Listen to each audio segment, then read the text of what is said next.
cash crops. The crops which are cultivated for commercial purpose are called cash crops. These crops include sugarcane, tobacco, fiber crops. Example of fiber crops are cotton, jute and mesta and also oil seeds. அதாவது வணிக நோக்கத்திற்காக பயிரிடக்கூடிய பயிர்களை தான் நம்ம வாணிக பயிர்கள் அப்படின்னு சொல்லி தான் சொல்கிறோம்.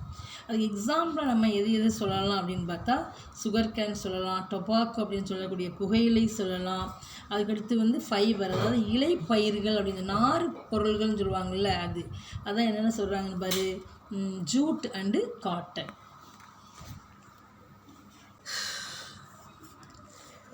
One of the first cash crops are sugarcane. The sugarcane is the second largest producer in the world. This crop provides raw materials for the sugar industry, which is the second largest industrial category of our country. அதாவது கரும்பு அப்படின்றது என்ன அப்படின்னு பார்த்தோம்னா, இது இந்தியாவினுடைய ஒரு முக்கியமான வாணிக பயிர் அப்படின்னு இந்த சுகர் கேனை நம்ம சொல்லலாம். இந்தியா கரும்பு விளைவிக்கிறதுல உலகில் 2வது பெரிய உற்பத்தி நாடு அப்படின்னு சொல்கிறாங்க. ஏன் அப்படி சொல்கிறாங்க அப்படின்னா, இந்த பயிர் சர்க்கரை தொழிற்சாலைக்கு மூலப்பொருள்களை என்ன செய்து கொடுக்குது. இது நம் நாட்டினுடைய 2வது பெரிய தொழிற்சாலை அப்படின்னு பிரிவு அப்படின்னு சொல்லி இதை நம்ம சொல்லலாம். Next one, at the state level, the Uttar Pradesh is the leading producer of sugarcane, followed by Maharashtra, Karnataka, Tamil Nadu and Gujarat. அதாவது ஃபஸ்ட்டு அப்படின்னு பார்த்தோம்னா என்ன அப்படின்னு பார்த்தோம்னா, இந்தியாவில் உத்தரப்பிரதேஷ் அதான் ஃபஸ்ட்டு ப்ரொடியூசர் சென்டராக இருக்குது. அதுக்கு அடுத்தாப்பில் பார்த்தோம் அப்படின்னா நம்ம இந்தியாவில் மகாராஷ்டிரா, கர்நாடகா, தமிழ்நாடு, குஜராத் இதெல்லாம் அதிகமாக உற்பத்தி செய்யக்கூடிய ஒரு மாநிலங்களாகவும் இருக்குது அப்படின்னு சொல்கிறாங்க. இன்னொன்று சொல்கிறாங்க தம்பி, முக்கியமாக India is ranked the third in sugar production in the world after Cuba and Brazil. இது ரொம்ப ஒரு முக்கியமான பாயிண்ட்டு தம்பி. நம் நாடு இந்தியா என்ன சொல்கிறாங்கன்னா, கியூபா மற்றும் பிரேசிலுக்கு அடுத்தபடியாக 3வது இடத்தில் உள்ளது. இதில் இந்த சுகர் கேன் கல்டிவேஷன் கிராப்ஸில் இந்தியா 3rd பிளேசஸில் இருக்குது அப்படின்னு சொல்கிறாங்க. Second one is cotton. Cotton is most important cash crops of India. India ranks second next to China in the productions of cotton. பருத்தி இந்தியாவுடைய முக்கியமான வாணிக பயிர்களில் ஒன்றாக இருந்தாலும் சைனாவுக்கு அடுத்தபடியான ஸ்டேட்டஸில் தான் நம்ம இந்தியா இருக்குது அப்படின்னு சொல்கிறாங்க.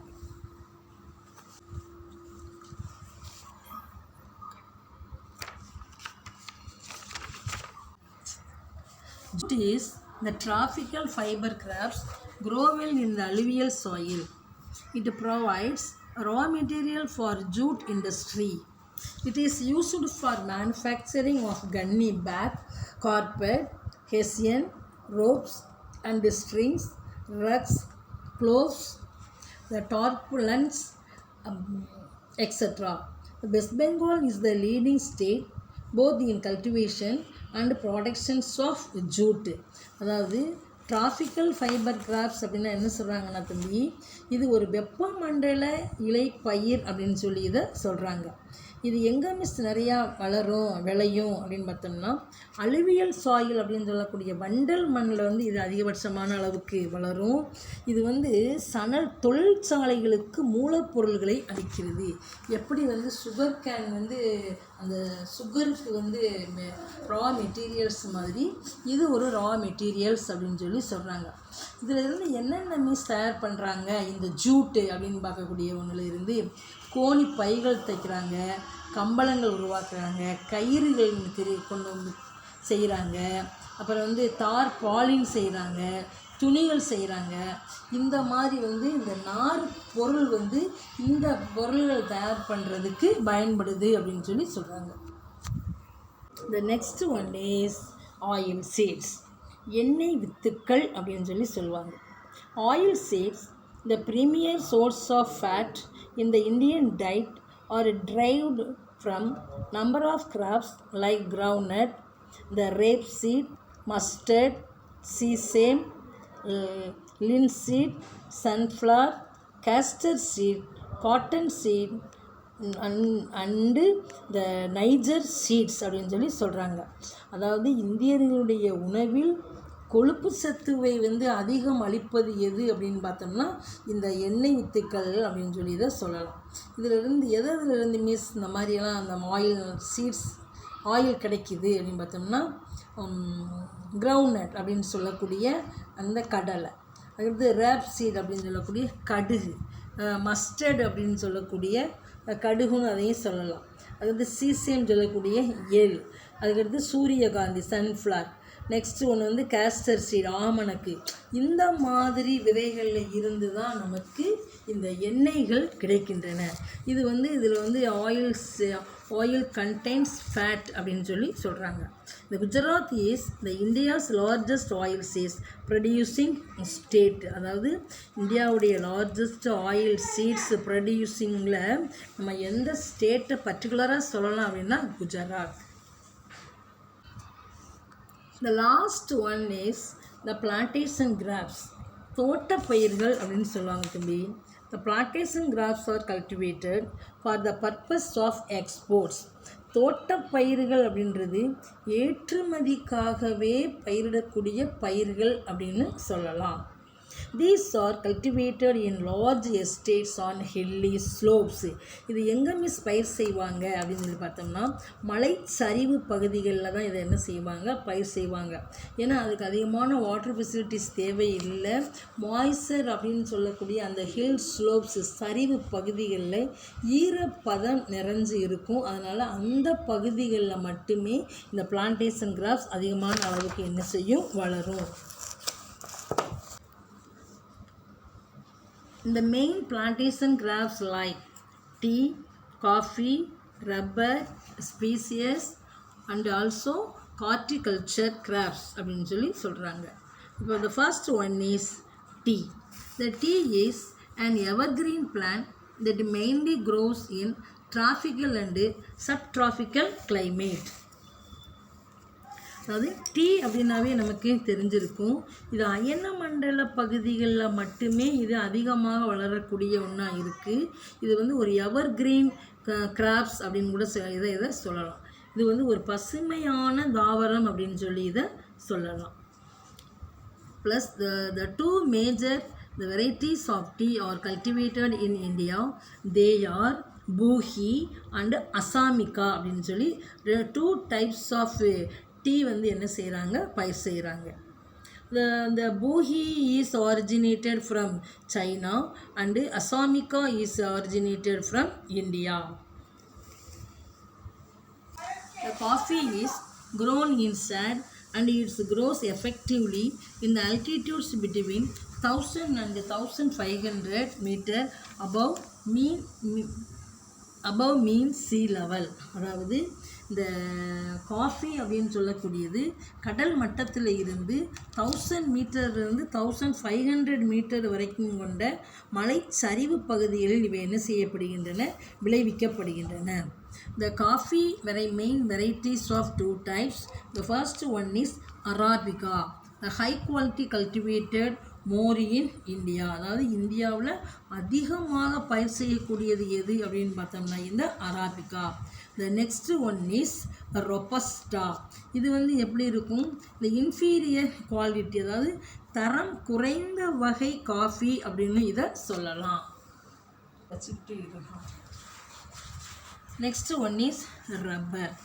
The rubber plantations were first established in Kerala in 1902. அதாவது 1902ல் கேரளாவில் ஃபஸ்ட்டு என்ன செய்கிறாங்கன்னா ரப்பர் தோட்டங்களை என்ன செய்கிறாங்க உருவாக்கி இருந்திருக்காங்க.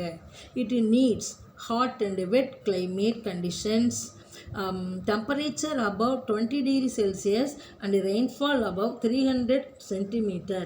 அதாவது இந்த வெப்ப ஈர அயன மண்டல பகுதிகளில் மட்டுமே இந்த ரப்பர் என்ன செய்யப்படுகின்றன பயிர் செய்யப்படுகின்றன.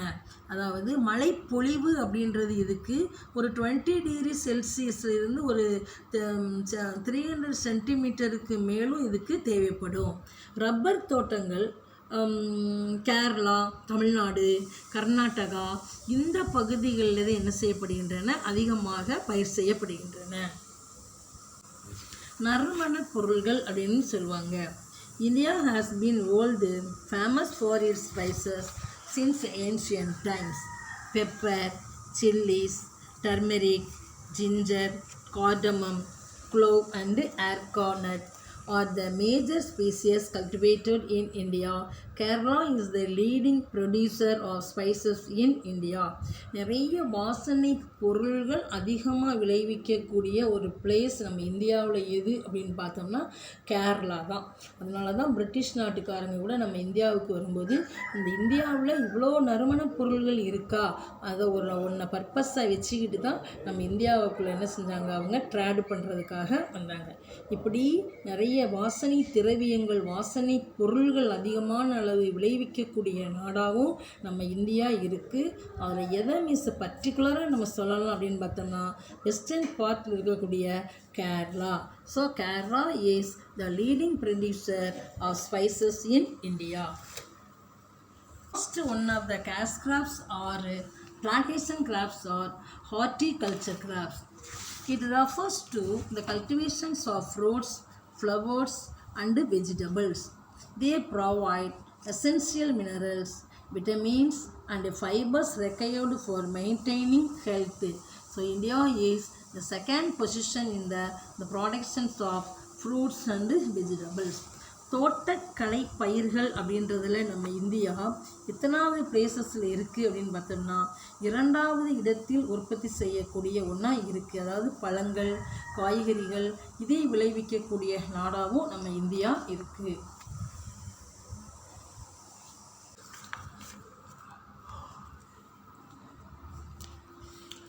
The next one is livestock. Livestock means கால்நடைகள் அப்படின்னு சொல்லலாம். The livestock is an integral component of the farming system in India. The livestock sector is socially and economically very significant due to its multifunctional outputs and contributions to social cultural security. அதாவது இந்தியாவினுடைய விவசாயத்தோடு அக்ரியோடு ஒருங்கிணைந்த ஒன்று எது அப்படின்னு பார்த்தோம்னா இந்த life stock தான். இது எதுக்கு பயன்படுது அப்படின்னு பார்த்தோம்னா இந்த கால்நடைகளின் உதவியால் தான் பொருளாதார முக்கியம் வாய்ந்த ஒரு நாடாக நம்ம இந்தியா இருக்குது. இது சமூக கலாச்சார பாதுகாப்பதில் முக்கியமான பங்கை அளிப்பது எது அப்படின்னு பார்த்தோம்னா இந்த life stocks. is cattle.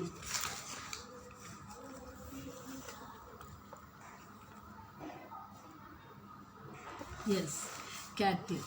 Cattle constitutes 37.3% of livestock, the population in India. India has the second largest cattle population after Brazil at world level. Cattle populations in India belongs to the different breeds. These include the milk breed, trot breed, mixed or general breed. 3 வகையாக என்ன செய்கிறாங்க, அதை பிரிக்கிறாங்க.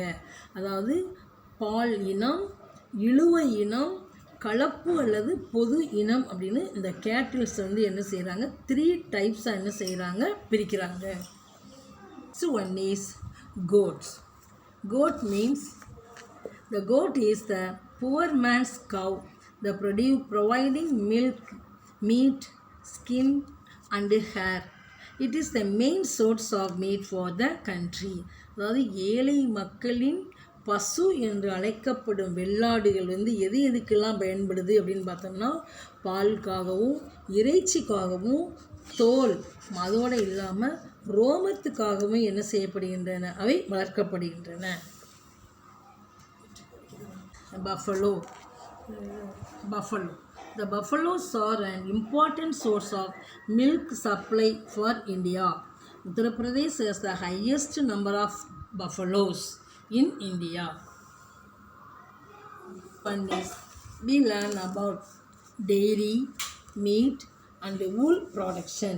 அதாவது பால் பொருள்கள், இறைச்சி, ரோம உற்பத்தி, இதை பற்றி நம்ம என்ன செய்ய போகிறோம், இந்த இதெல்லாம் படிக்க போகிறோம். According to 2016 and 17 census held by the state, the Animal Husbandry Department, Uttar Pradesh, Rajasthan and Madhya Pradesh. The leading states in the wool production is Rajasthan, followed by Karnataka. அதாவது ராஜஸ்தானுக்கு அடுத்த நிலையில் இருக்கிறது எது அப்படின்னு பார்த்தோம்னா இந்த Karnataka. While looking at the meat, Uttar Pradesh is the leading producer, following Maharashtra and West Bengal. Fisheries. Fisheries means in Tamil word that is மீன் வளர்ப்பு. The fishing in India is a major industry in its coastal states, employing over 14 million people.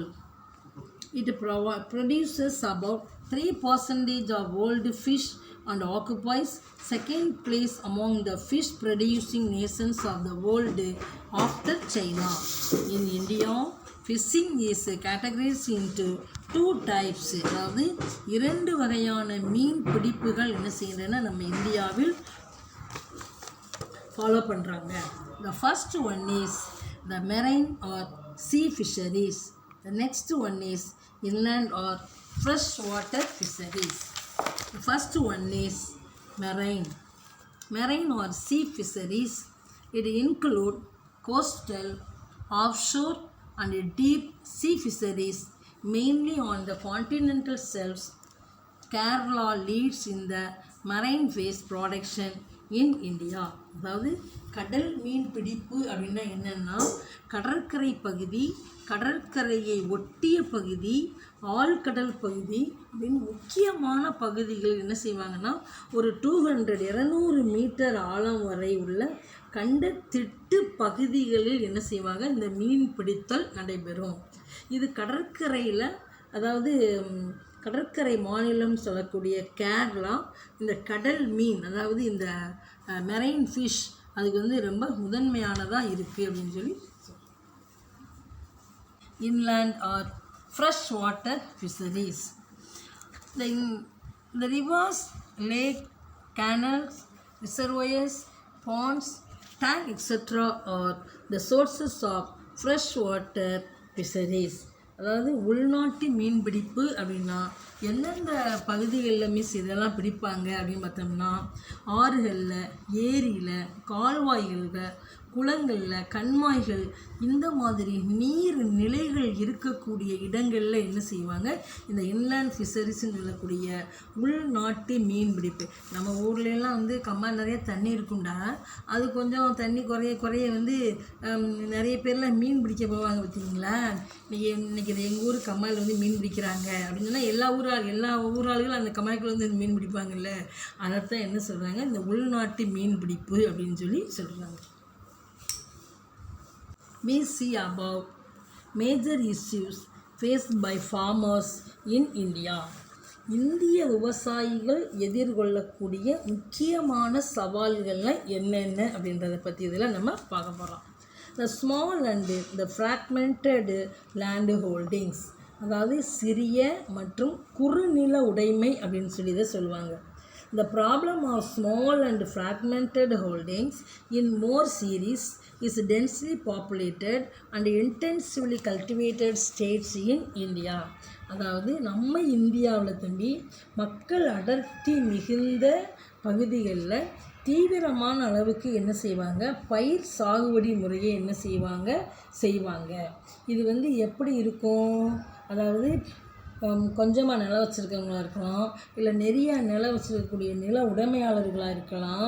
அவங்களாம் என்ன செய்வாங்க, அதிகமான அளவுக்கு என்ன செய்வாங்கன்னா இந்த பயிர்களை வந்து அதிகமான அளவுக்கு அவங்க பயிர் செய்வாங்க. ஹை காஸ்ட் ஆஃப் இன்புட்ஸ், அதிக செலவின உள்ளீடுகள் அப்படின்னு இதை சொல்லலாம். விவசாயம் பண்ணும்போது அதிகமான செலவுகள் வரத்தனப்ப செய்யும். The good quality seeds are out of reach for many small and marginal farmers due to their high price. அதிக விளைச்சலுக்கும் தொடர் வேளாண் உற்பத்திக்கும் விதைகள் தான் அடிப்படையான ஒன்றா இருக்கும். அப்போ அதிக விலையின் காரணமாக நல்ல தரமான விதைகள் விவசாயிகளுக்கு எப்படி இருக்குன்னா கொஞ்சம் வாங்க முடியாத லெவலில் அவங்க இருப்பாங்க. ஏன்னா விலை ஜாஸ்தி இருக்கும், அதனால் என்ன செய்ய மாட்டாங்க, அதை வாங்க மாட்டாங்க. அதனால தான் இது ஒரு சேலஞ்சஸாக அவங்களுக்கு டிஃபிகல்ட்டிஸாக இருக்குது அப்படின்னு சொல்லி சொல்கிறாங்க. The next one is the infertile soil. The Indian soils have been used for growing crops over thousands of years without caring much for the replenishing. அதாவது வளமற்ற, அதாவது இன்ஃபர்டைல் சாயில், வளமற்ற மண் இருக்கும். அதனால் நிறைய வருஷங்கள் தொடர்ந்து அதை வேலையே செய்யாமல் ஒரு எந்த விதமான ஒரு புதுப்பித்தல் முறையும் அங்கே இல்லாமல் இருக்கும்போது அது வேளாண்மைக்கு உகந்ததாக அந்த நிலம், அந்த லேண்டு இருக்காது. அப்போ அது ஒரு டிஃபிகல்ட்டிஸான ஒன்று. The next one is soil erosion. Soil erosion means மண் அரிப்பு அப்படின்னு சொல்லி சொல்கிறாங்க. The large tract of fertile land suffer from soil erosion by wind and water. காற்றின் மூலமாகவோ அல்லது நீரின் மூலமாகவோ மண் பயங்கரமான அளவுக்கு அரிச்சிட்டு போகும்போது அங்கே பெரிய நில பாதிப்பு அங்கே என்ன செய்யும், ஏற்படும். The last one is the scarcity of a capital. அதாவது மூலதன பற்றாக்குறைகள் இருக்கிறதுனாலையும் விவசாயிகள்னு சொல்லக்கூடிய ஃபார்மர்ஸுக்கு அது ஒரு சேலஞ்சாக டிஃபிகல்ட்டியாக இருக்கும். Agriculture is an important industry which requires a huge capital. The role of capital plays a major role in the purchase of advanced farm machineries and equipments. அதாவது வேளாண்மைக்கு அதிகமான மூலதனம் தேவைப்படும். அப்போ தொழில்கள் தேவைப்படும் தொழில்களில் ஒன்றாக இது இருக்குது. அப்போ இந்த மேம்படுத்தப்பட்ட அப்படின்னு சொல்லக்கூடிய பண்ணை இயந்திரங்கள் இருக்கும், கருவிகள் வாங்குகிற மூலதனம் அங்கே முக்கியமான ஒரு பங்காக இருக்கும். அப்போ அவங்களுக்கு தேவையான அந்த கருவிகளை வாங்காமல், மெஷினரிஸை வாங்க முடியாமல் இருக்கிறதுனாலையும் ஃபார்மர்ஸ் பயங்கரமான ஒரு டிஃபிகல்ட்டிக்கு உள்ளாகுவாங்க. The last one is, see the tabular column, the list of important agricultural revolution in India. அதாவது இந்தியாவில் முக்கிய வேளாண் புரட்சிகள் அப்படின்ற ஒன்று என்ன செஞ்சுருக்கு, உருவாகி இருந்திருக்கு. இந்த yellow revolution mean oil seeds production, blue revolution fish production, brown revolution leather, golden fiber revolution jute production, golden revolution fruits, grey revolution fertilizers, pink revolution onion production, evergreen revolution overall production of agriculture, red revolution, round revolution, green revolution and white revolution. இந்த மாதிரியான important agricultural revolution இன் இந்தியாவினுடைய முக்கிய வேளாண்மை புரட்சிகள் அப்படின்னு இதை நம்ம சொல்லலாம். ஓகேவா ஸ்டூடெண்ட்ஸ்? வீடியோவை நல்லா பாருங்கள் தம்பி. கொடுக்கக்கூடிய கொஸ்டின்ஸுக்கு தெளிவாக ஆன்சர் எழுதி அனுப்புங்க. வீடியோவை பாருங்கள், ஒரு தடவைக்கு 2 தடவை பாருங்கள். பார்த்தா தான் உங்களுக்கு ஆன்சர் கிடைக்கும். நீங்கள் எத்தனை பேர் டிவி இந்த இதை பார்க்குறீங்க, வீடியோவை பார்க்குறீங்க அப்படின்றத நான் இதில் பார்த்துடுவேன். ஓகேவா ஸ்டூடெண்ட்ஸ்? தேங்க்யூ.